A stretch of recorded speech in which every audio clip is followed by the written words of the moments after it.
এখনো পর্যন্ত 20 কোটি টাকা উদ্ধার হয়েছে এবং টাকার পরিমাণ বাড়তে পারে, কিন্তু সোনা কিন্তু 15 কেজি উদ্ধার হয়েছে, অর্থাৎ বাট হিসাবে সে সোনাগুলি রাখা হয়েছিল। আমরা কিছুক্ষণ আগে দেখেছি যে প্রথমে দুটি ট্রাঙ্ক, তারপর আবার 3টি ট্রাঙ্ক, অর্থাৎ 5টি ট্রাঙ্ক এখানে নিয়ে যাওয়া হয়েছে ভেতরে, এবং 3টি টাকা গোনার মেশিন রয়েছেন, ব্যাংকের কর্মীরা রয়েছেন, সমস্ত কিছু ভিডিওগ্রাফি করা হচ্ছে এবং এখান থেকে এই টাকা তোলা হচ্ছে। আমরা দেখি পুলিশ কর্মীরা সার দিয়ে দাঁড়িয়ে আছেন, পুরো বাড়ি ঘিরে ফেলা হয়েছে এবং এই বাড়ির ভিতরে একদম উপর, এই যে জানলা খুলে দেওয়া আছে, এই উপরতলাতেই টাকা গোনার কাজ চলছে বলে আমরা জানতে পারছি। এবং একটা জিনিস খুব পরিষ্কার, পুলিশের বক্তব্য হচ্ছে এটাই যে এই টাকা শুধু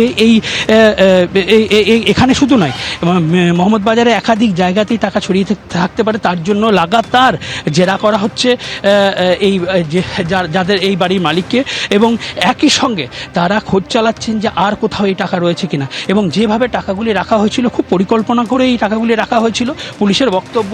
এবং তাদের আরও বক্তব্য হচ্ছে এটাই যে যেভাবে এই ঘরটিকে চুজ করা হয়েছিল সেটাও কিন্তু একটা মজাদার ব্যাপার, কারণ এই ঘরটি একদম গ্রামের শেষ প্রান্তে এবং সেখানে এই বাড়িটিকে চুজ করা হয়েছিল। এবং বাড়িটি একদম, এখানে যারা বাড়ির যিনি কর্তা ছিলেন, অর্থাৎ তার যে পরিবার কিন্তু মূলত কারোর প্রতিবেশীদের সঙ্গে কথা বলছেন না। আমরা প্রতিবেশীদের সঙ্গে কথা বলেছি, তারা জানিয়েছেন যে আমাদের সঙ্গে কোনো যোগাযোগ রাখতেন না, পুরো তিনি আলাদা থাকতেন। এবং তারাও বলেছেন যে এই টাকা কিন্তু টুলু মণ্ডলের, কারণ টুলু মণ্ডলের যে ডিসিআর গেটগুলি ছিল, সেই একটি ডিসিআর গেটের ম্যানেজার ছিলেন তিনি। তাই একটা জিনিস খুব পরিষ্কার যে এই টাকাগুলি এখানেই রাখা হয়েছিল এবং পুলিশ গোপন সূত্রে খবর পেয়ে সেই অভিযান এখনও চলছে এবং টাকার পরিমাণ আরও বাড়তে পারে। একেবারে টাকার পরিমাণ আরও বাড়তে পারে। এই টাকার পরিমাণ শেষ পর্যন্ত কোথায় গিয়ে ঠেকবে নিঃসন্দেহে এটা দেখার বিষয়। এখন পাথর খাদান, যে পাথর এখান থেকে নিয়ে গিয়ে বিক্রি করা হতো, তার যে রাজস্ব, সেটা সরকারি কোষাগারে না পড়ে কি এইখানে জমা হতো? এটা কি তাহলে সেই দুর্নীতির টাকা? নিঃসন্দেহে সেটার পূর্ণাঙ্গ তদন্ত হলে বিষয়টা সামনে আসবে। কিন্তু টাকা গোনার কাজ এখনো পর্যন্ত চলছে। শেষ পাওয়া হিসেব অনুযায়ী আপনাদের আরেকবার বলবো, অঙ্কটা 20 কোটি টাকা উদ্ধার হয়েছে, 15 কেজি সোনা উদ্ধার হয়েছে।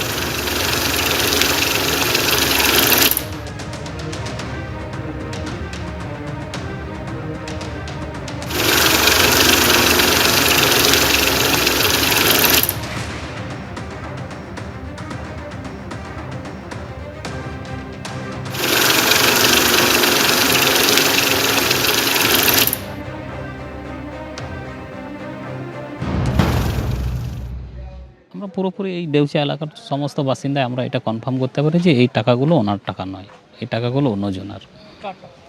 এগুলো টাকা আমরা সবাই অনুমান করছি যে পাথর ব্যবসায়ী টুলু মণ্ডলের টাকা। কেননা ইনি হচ্ছেন, মিনার মণ্ডল হচ্ছেন টুলু মণ্ডলের ঘনিষ্ঠ আত্মীয়, ঠিক আছে। প্লাস আপনার এই দেউচাতে এইখানে একটা বাইপাসে একটা রোড হয়েছিল, সেই রোড থেকে অনেক টাকা কালেকশন করা হয়েছিল, কিন্তু এই মানে টিএমসি সরকারি চলাকালীন কিন্তু। আর টুলু মণ্ডলের উনি ম্যানেজার ছিলেন ডিসিআর গেটের, রায়পুর ডিসিআর গেটের ম্যানেজার ছিলেন।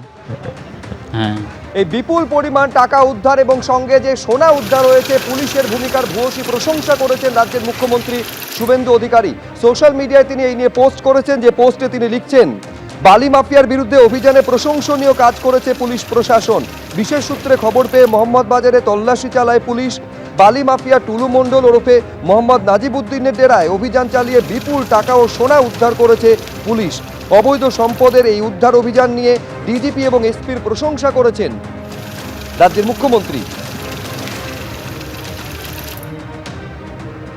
টাকা গোনার কাজ এখনো পর্যন্ত চলছে, কিন্তু কি আপডেট এই নিয়ে উঠে আসছে? এই টাকা কি পাথর খাদানের যে রাজস্ব ফাঁকির টাকা? আমি আরো বিস্তারিত জানার জন্য সরাসরি আমাদের আরেক প্রতিনিধি পার্থপ্রতিম ঘোষের সঙ্গে কথা বলবো। পার্থ, তদন্তকারীরা কিন্তু তেমনটাই মনে করছে। দেখো, ব্যাগ টাকা সেটা কিন্তু বাড়ির মধ্যে রয়েছে এবং তার মধ্যে পুলিশ জানাচ্ছে যে 20টা ব্যাগ ভর্তি টাকা, যেটা 20 ব্যাগ টাকা ইতিমধ্যে গোনার কাজ শেষ হয়েছে। আরো ব্যাগ বাকি রয়েছে, সেগুলো কিন্তু গোনার কাজ সেটা কিন্তু চলছে। এবং প্রায় 20 কোটি টাকা সূত্রে খবর গোনার কাজ গোনা হয়েছে। 15 কেজি সোনা উদ্ধার হয়েছে বাড়ি থেকে। এবং এক্ষেত্রে যে বিষয়টা তদন্তকারীরা মনে করছেন, মূলত এই যে পাথরের যে সেখানে পাথর খাদান, সেখান থেকে যে পাথর উঠে যেত এবং তার জন্য যে একাধিক গেট ছিল, সেই গেটগুলোর দায়িত্ব ছিল হচ্ছে টুলু মণ্ডলের। এবং সেখান থেকে গোটা বিষয়টা হিসেব হতো, রাজস্ব যেত রাজ্য সরকারের কাছে, সেই রাজস্ব ফাঁকি দিয়ে মূলত ব্ল্যাক মানি সেই ব্ল্যাক মানির টাকাই হচ্ছে এই টাকা বলে তারা মনে করছে, এবং যে টাকাগুলো হচ্ছে টুলু মণ্ডলের টাকা সেটা হচ্ছে তার আত্মীয় মিনারের বাড়িতে সেখানে কিন্তু রাখা ছিল।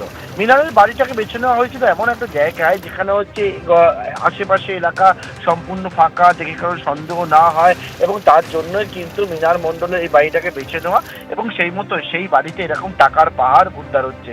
15 কেজি সোনা উদ্ধার হয়েছে। 15 কেজি সোনার মধ্যে প্রায় 14 কেজি হচ্ছে 1 কেজি করে সোনার বাদ রয়েছে 14টা, এছাড়া হচ্ছে 100 গ্রাম করে 10টা সোনার বিস্কিট রয়েছে। এই 15 কেজি সোনারই হচ্ছে বাজার মূল্য যদি দেখো সেটা হচ্ছে প্রায় 22 কোটি টাকা। অর্থাৎ যদি সর্বসাকুল্যে এখনো পর্যন্ত দেখো 20 কোটি টাকার নগদ এবং 22 কোটি টাকার সোনা, অর্থাৎ প্রায় 42 কোটি টাকার আর হদিশ কিন্তু পাচ্ছেন তদন্তকারী আধিকারিকরা, এবং এই টাকা গোনার কাজ এখনো পর্যন্ত চলছে।